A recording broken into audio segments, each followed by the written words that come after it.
S, Congress ನಾಯಕರ ವಿರುದ್ಧ BJP tweet ವಾರನ್ನ ಮಾಡಿದೆ. ಕಾಂಗ್ರೆಸ್ ಹಿಂದೂ ಮತ್ತು ರಾಮನ ವಿರೋಧಿ ಅಂತ ಬಿಜೆಪಿ ಟ್ವೀಟ್ ಮಾಡಿದೆ. ರಾಮ ಭಕ್ತರಲ್ಲಿ ಭಯವನ್ನ ಹುಟ್ಟಿಸಲು ಗೋಧ್ರಾ ಘಟನೆಯ ಬೆದರಿಕೆಯನ್ನ ಹಾಕ್ತಾ ಇದ್ದಾರೆ. ಅಧಿಕಾರಕ್ಕೆ ಬಂದ್ರೆ ಮಂದಿರ ನೆಲಸಮ ಮಾಡುವ ಹುನ್ನಾರ ಅವರದ್ದು. ಹಗಲುಗನಸು ಕಾಣ್ತಾ ಇದೆ ವಿದ್ರೋಹಿ ಕಾಂಗ್ರೆಸ್ ಅಂತ ಬಿಜೆಪಿ ಟ್ವೀಟ್ ಅನ್ನ ಮಾಡಿದೆ. ಎಸ್, ಕಾಂಗ್ರೆಸ್ ನಾಯಕರ ವಿರುದ್ಧ ಇದೀಗ ಬಿಜೆಪಿ ಟ್ವೀಟ್ ವಾರ್ ಶುರು ಮಾಡಿದೆ ಅಂತಾನೆ ಹೇಳಬಹುದು. ಮೊನ್ನೆ ಶತಮಾನಗಳ ಕನಸು ನನಸಾಯಿತು. ಇಡೀ ದೇಶವೇ ಅಯೋಧ್ಯೆಯಲ್ಲಿ ಬೀಡು ಬಿಟ್ಟಿತ್ತು. ಆದರೆ ಕಾಂಗ್ರೆಸ್ ನಾಯಕರು, ಹೈ ನಾಯಕರಿರಬಹುದು, ರಾಜ್ಯ ನಾಯಕರಿರಬಹುದು, ಯಾರೂ ಕೂಡ ತೆರಳಿರಲಿಲ್ಲ. ಇದನ್ನೇ ಇದೀಗ ಪ್ಲಸ್ ಪಾಯಿಂಟ್ ಆಗಿ ಮಾಡಿಕೊಂಡಿರುವಂತಹ ಬಿಜೆಪಿ ಟ್ವೀಟ್ ವಾರ್ ಅನ್ನ ಮಾಡಿದೆ. ಕಾಂಗ್ರೆಸ್ ಹಿಂದೂ ಮತ್ತು ರಾಮನ ವಿರೋಧಿ ಅಂತ ಟ್ವೀಟ್ ಮಾಡಿದೆ. ರಾಮ ಭಕ್ತರಲ್ಲಿ ಭಯವನ್ನ ಹುಟ್ಟಿಸೋದಕ್ಕೆ ಇವರು ಗೋಧ್ರಾ ಘಟನೆಯ ಬೆದರಿಕೆ ಹಾಕ್ತಾ ಇದ್ದಾರೆ. ಇವರೇನಾದ್ರೂ ಅಧಿಕಾರಕ್ಕೆ ಬಂದ್ರೆ ಮಂದಿರವನ್ನ ನೆಲಸಮ ಮಾಡುವ ಹುನ್ನಾರ ಇವ್ರಿಗಿದೆ. ಹಗಲುಗನಸು ಕಾಣ್ತಾ ಇದೆ ವಿದ್ರೋಹಿ ಕಾಂಗ್ರೆಸ್ ಅಂತ ಟ್ವೀಟ್ ನಲ್ಲಿ ಉಲ್ಲೇಖಿಸಲಾಗಿದೆ. ಗಮನಿಸ್ತಾ ಇದ್ದೀರಾ ನೀವು ಕೂಡ ದೃಶ್ಯಾವಳಿಗಳಲ್ಲಿ. ಸೊ ಇದೀಗ ಸಾಲು ಸಾಲು ಕಿಡಿಕಾರಿದೆ ಬಿಜೆಪಿ ಟ್ವೀಟ್ ಮುಖಾಂತರ ಕಾಂಗ್ರೆಸ್ ನಾಯಕರ ವಿರುದ್ಧ ಅಂತಾನೆ ಹೇಳಬಹುದು. ಸೊ ಒಂದು ರೀತಿ ಹಿಂದೂ ಮತ್ತೆ ರಾಮನ ವಿರೋಧಿ ಅಂತ ಹೇಳೋದಕ್ಕೆ ಮೊನ್ನೆ ಯಾವೊಬ್ಬ ಕಾಂಗ್ರೆಸ್ ನಾಯಕರು ಕೂಡ ಅಯೋಧ್ಯೆಗೆ ತೆರಳಿರಲಿಲ್ಲ. ಅದೇ ಒಂದು ರೀತಿ ಪುಷ್ಟಿ ಬಂದಂತಾಗಿದೆ ಬಿಜೆಪಿ ನಾಯಕರಿಗೆ ಅಂತಾನೆ ಹೇಳಬಹುದು. ಇದೀಗ ಇದನ್ನೇ ಅಡ್ವಾಂಟೇಜ್ ಆಗಿ ತೆಗೆದುಕೊಂಡಿರುವಂತಹ ಬಿಜೆಪಿ ಸಾಲು ಸಾಲು ಟ್ವೀಟ್ ಮಾಡಿ ಕೆಂಡ ಕಾರ್ತಾ ಇದೆ. ಹಗಲುಗನಸು ಕಾಣ್ತಾ ಇದೆ. ಮುಂದೆ ಲೋಕಸಭೆ ಚುನಾವಣೆಯಲ್ಲಿ ಅಧಿಕಾರಕ್ಕೆ ಬಂದೇ ಬರ್ತೀವಿ ಅನ್ನುವ ಹಗಲುಗನಸು ಕಾಂಗ್ರೆಸ್ನವರದ್ದು. ಇವರೇನಾದ್ರೂ ಅಧಿಕಾರಕ್ಕೆ ಬಂದ್ರೆ ಈಗ ನಿರ್ಮಾಣವಾಗಿರುವಂತಹ ರಾಮ ಮಂದಿರವನ್ನ ನೆಲಸಮ ಮಾಡುವಂತಹ ಹುನ್ನಾರವನ್ನ ಇವರು ಇಟ್ಕೊಂಡಿದ್ದಾರೆ ಅಂತ ಟ್ವೀಟ್ ಮೂಲಕ ಇದೇ ಸಂದರ್ಭದಲ್ಲಿ ಬಿಜೆಪಿ ಕಿಡಿಕಾರಿದೆ. ಇನ್ನು ಕಾಂಗ್ರೆಸ್ನ ಎಡಬಿಡಂಗಿಗಳ ಕೃತ್ಯಗಳು ಇವು ಅಂತ ಹೇಳಿ ಹೆಡ್ಡರ್ ಹಾಕಿ ಬಿಜೆಪಿ ಟ್ವೀಟ್ನಲ್ಲೂ ಕೂಡ ಉಲ್ಲೇಖಿಸಿದೆ.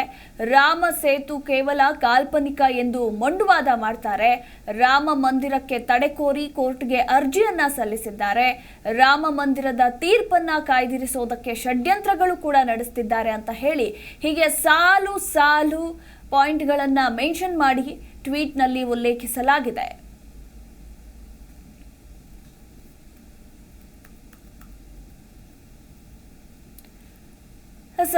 ಬಿಜೆಪಿ ಟ್ವೀಟ್ ಮಾಡಿರುವಂತಹ ಕಾಂಗ್ರೆಸ್ನ ಎಡಬಿಡಂಗಿಗಳ ಕೃತ್ಯಗಳು ಏನೇನು ಅನ್ನೋದರ ಕುರಿತಾಗಿ ನೋಡ್ತಾ ಹೋಗೋಣ. ಒಂದು, ರಾಮ ಸೇತುವೆ ಕೇವಲ ಕಾಲ್ಪನಿಕ ಅಂತ ಮೊಂಡುವಾದ ಮಾಡ್ತಿದ್ದಾರೆ.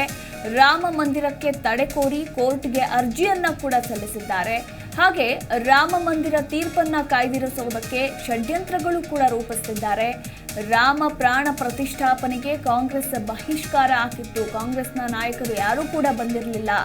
ರಾಜ್ಯದಲ್ಲಿ ದೊರೆತ ಬಾಲರಾಮನ ಶಿಲೆಗೂ ಕೂಡ ಕೈದಂಡ ಇತ್ತು ಅಂತ ಹೀಗೆ ಬಿಜೆಪಿ ಕಾಂಗ್ರೆಸ್ನ ಎಡಬಿಡಂಗಿಗಳ ಕೃತ್ಯಗಳನ್ನ ಲಿಸ್ಟ್ ಔಟ್ ಮಾಡಿದೆ. ಹೊರ ರಾಜ್ಯಗಳಲ್ಲಿ ರಜೆ ಘೋಷಣೆ ಇತ್ತು. ಅಂದ್ರೆ ರಾಮಲಲ್ಲ ಮೂರ್ತಿ ಪ್ರತಿಷ್ಠಾಪನೆ ದಿನ ಸೋಮವಾರ 22ರಂದು ಹೊರ ರಾಜ್ಯಗಳಲ್ಲಿ ರಜೆ ಘೋಷಣೆ ಇತ್ತು. ಆದರೆ ಕರ್ನಾಟಕದಲ್ಲಿ ರಜೆ ಘೋಷಿಸಿರಲಿಲ್ಲ. ರಾಮ ಪ್ರತಿಷ್ಠಾಪನಾ ಪ್ರಸಾರಕ್ಕೆ ತಮಿಳುನಾಡಿನಲ್ಲಿ ತಡೆ ಇತ್ತು. ಸಿಎಂ ತವರಲ್ಲಿ ರಾಮನಿಗೆ ಅಗರಬತ್ತಿ ಹಚ್ಚೋದಕ್ಕೆ ನಿರ್ಬಂಧವನ್ನ ವಿಧಿಸಿದ್ರು. ಇನ್ನು ಮೈಸೂರಿನಲ್ಲಿ ಲಕ್ಷ ದೀಪೋತ್ಸವಕ್ಕೆ ಅನುಮತಿ ನೀಡಿ ಅದಾದ ಮೇಲೆ ರದ್ದು ಮಾಡಿದ್ರು. ಇನ್ನು ತುಮಕೂರಿನ ನಾಮಚಿಲುಮೆಯಲ್ಲಿ ಪೂಜೆಗೂ ಕೂಡ ನಿಷೇಧಿಸಿದ್ರು. ರಾಜ್ಯದಲ್ಲಿ ಅರ್ಚಕರಿಂದ ಸಂಬಳ ವಾಪಸ್ಗೆ ನೋಟಿಸ್ ಕೊಟ್ರು ಅಂತ ಹೇಳಿ ಒಂದು 10ರಿಂದ 11 ಪಾಯಿಂಟ್ಗಳನ್ನ ಲಿಸ್ಟ್ ಔಟ್ ಮಾಡಿ ಬಿಜೆಪಿ ಟ್ವೀಟ್ ಮುಖಾಂತರ ಕಿಡಿಕಾರಿದೆ. ಇದಕ್ಕೆ ಹೆಡ್ಡರ್ ಕಾಂಗ್ರೆಸ್ನ ಎಡಬಿಡಂಗಿಗಳ ಕೃತ್ಯಗಳು ಅಂತ ಉಲ್ಲೇಖ ಮಾಡಿ ಒಂದಷ್ಟು ಪಾಯಿಂಟ್ಗಳನ್ನ ರಾಜ್ಯ ಬಿಜೆಪಿ ತಿಳಿಸಿರುವಂಥದ್ದು ಟ್ವಿಟರ್ ಮುಖಾಂತರ. ಶ್ರೀರಾಮನನ್ನ ವಿರೋಧಿಸಿದ ಕಾಂಗ್ರೆಸ್ಸಿಗರು ಮಂದಿರವನ್ನು ಕೂಡ ದ್ವೇಷಿಸಿದ್ರು. ರಾಮ ಭಕ್ತರಲ್ಲಿ ಭಯ ಹುಟ್ಟಿಸೋದಕ್ಕೆ ಗೋಧ್ರಾ ಘಟನೆಯ ಬೆದರಿಕೆ ಇಟ್ರು ಅಂತ ಹೇಳಿ ಟ್ವೀಟ್ ಮುಖಾಂತರ ಕಾಂಗ್ರೆಸ್ ನಾಯಕರ ವಿರುದ್ಧ ಬಿಜೆಪಿ ಕಿಡಿಕಾರಿದೆ.